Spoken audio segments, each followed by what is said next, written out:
Hey folks, I'm sorry that I'm jumping on here late. I thought we were on here already. Let me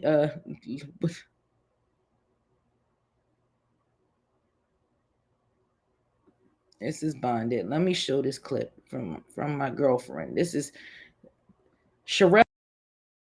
So you can build your home on my worship.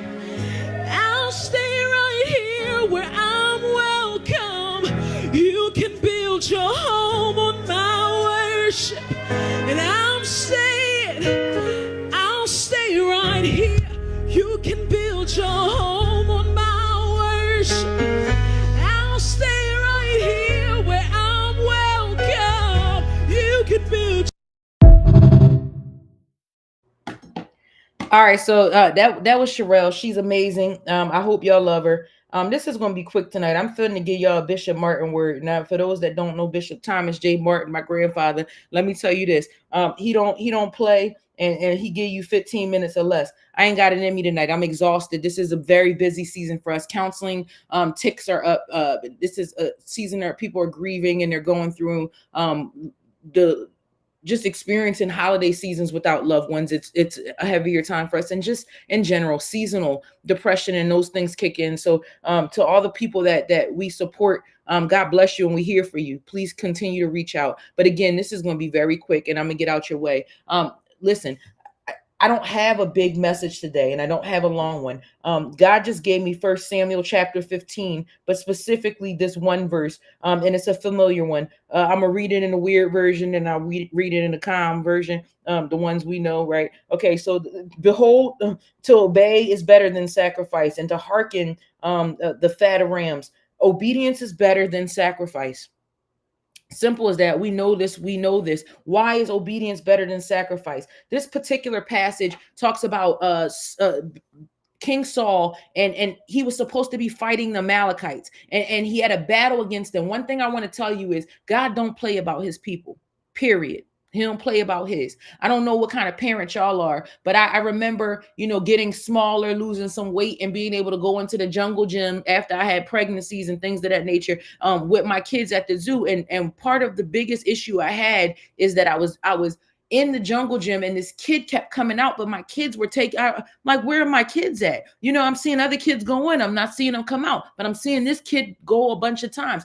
I'm territorial about mine. God is territorial about us. So basically, I went in the jungle gym. This kid was pushing past everybody to get down. No offense to him or his mom, but I had to go in there and say, hold on, you wait up and let these kids go. I'm territorial. God is territorial about his people. The Amalekites were in their way. They were problematic for whatever reason. They were blocking whatever it was that God was going to do in their lives. God had to make a point. Okay, he's sovereign.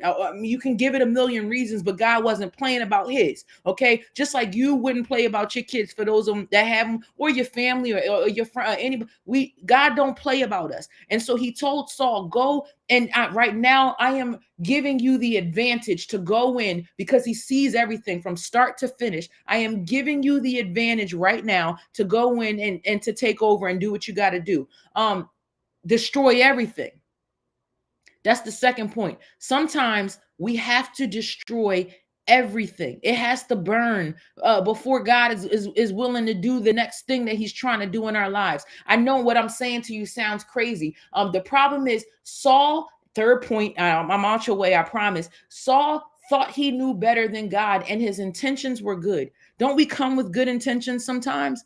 Our intentions are good. His purpose was, let me say, God, ain't no way you want me to waste this good stuff. I don't know about you. So I'm cheap. Saul probably was cheap like me. Saul said, I don't want to waste the good stuff. I want to keep the good stuff and dedicate it back to you. But God said, I destroy everything, because if you leave some stuff festering, if you leave some stuff open, I don't know about you, yo. I don't know. I don't even know. Sometimes you got to close it up. Close it up. He left some things open, and by him leaving some things open, God was disturbed. Saul was never God's choice as king. The people chose him, but God was willing to work with that a little bit.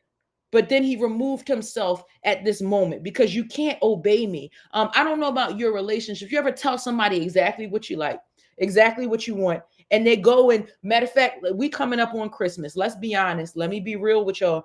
If I say, you ask me what I want for Christmas, if I make a list, I take a time to make a list, what I ask you for is what I'm expecting, correct? And you could tell me if I'm wrong. Now, if you get me something else because that's what you like or that's what you thought was better, we're going to have a problem because I already told you what I'm expecting. God told Saul what he was expecting, and Saul thought, I'm doing something good. He had good intentions, but I'm not doing what it is that God told me to do. I don't know who I'm encouraging today, but I need you to be obedient in this season. I'm talking to you as a real pastor, a real one. I struggle myself. I think I'm doing better than what God is telling me to do, and I never am. I mess up every time if it's not what He said. And the reason why He says what He says. Let's go back to that first point, and I'm gonna close out in prayer, and I'm done. The reason is because He cares so much, because we're His, because He loves us. I don't know about you. I'm a why person. Tell me to do something, yes, but I was that kid. You tell me not to touch the stove.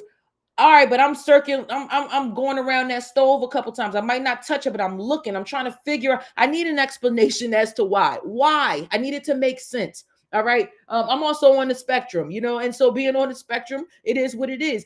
There are things that have to click for me to move forward. I need to understand the why. It has to make sense in order for me to move on it. It's not that the why Saul he misinterpreted the why God was saying, I do this because I love you. I'm even giving you a pat. You're not the person I picked. They picked you. I didn't even pick you. The people did.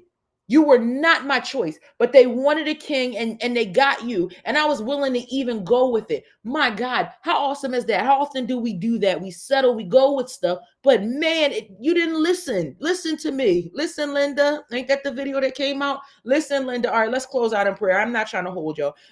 The one thing I want to say to you guys though is this is the Thanksgiving season. We're in a season of giving. And I thank God for everything that He's been doing at Promises Church, even for the uptick in how things have been going. Especially with me living back and forth between Philadelphia and Richmond, God has still been moving. What I do want to say is shout out to Pastor Joshua in Nairobi, and Pastor Mary in Great Rift Valley, Kenya, and shout out to Pastor Samuel in Nigeria, but especially right now, shout out to Pastor Thomas in Kisii, Kenya. We have 68 children that we support, that we funded to open up an orphanage for, and we have continued to support them and make sure that they get fed. But listen, the things, Thanksgiving, turkey wings, or my family's turkey wings. Y'all might do turkey. We do turkey wings, ham and greens and string beans and potato salad. Shout out to Fresh Grocer because they got good red potato salad, and it tastes like somebody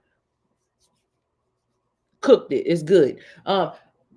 God does amazing things for us, and we look forward to this season. But there are people who don't have anything close to what we have. Again, our children in Kisii, Kenya, literally $30 gives them a feast. $30 gives the entire 68 children a feast. You can sponsor 68 children to have an amazing Thanksgiving for $36. That's it total. Now it sounds like them commercials, and I don't mean to, but it's because we know what it costs. We got the budgets, we got the plans. The other thing I want to tell you guys to remind those, I don't Promises Church is not like any other church that you've ever experienced. We don't take 90% and give back 10%. We only take 10% to cover our overhead and expenses. I don't take a salary. Most of our pastors come on board and they take stipends, not salaries. It's not about that. It's really about the give back. It's about how can we be a blessing, and what ways can God move through us. We also, during Thanksgiving season, 30th Street Station, the Amtrak, and I'm there now twice a week. There are tons of people that are hungry that live around there, and we give back to them. And anybody that texts the Promises Church line, 484-773-9137. If you know of a family that would like a hot meal on Thanksgiving that doesn't have access to one, we will drop it off to them. It's our hot meal drop off. And so any support that you guys can give, we appreciate you for that. What I'm asking, sorry, my computer's doing the weird stuff.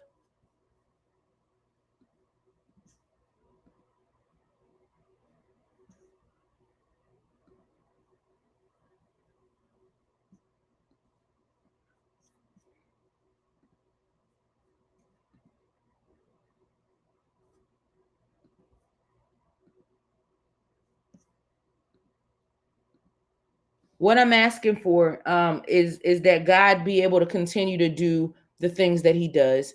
I truly appreciate everybody and everything that you do for our ministry, and I appreciate your giving. And so I just want to close out real quick in a word of prayer. My computer's acting crazy. I don't know what's going on right now.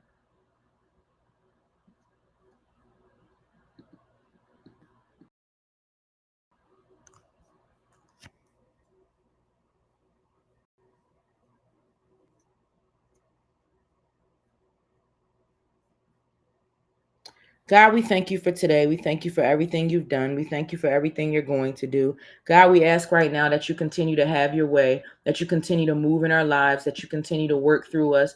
God, that you continue to touch our kids in Kenya, the 68. God, we thank you for them being able to have an opportunity to have the blue Pepsi again, that they love so much. And so, God, we ask that you do what it is that you do. In Jesus' mighty name, we pray and we thank you. Amen.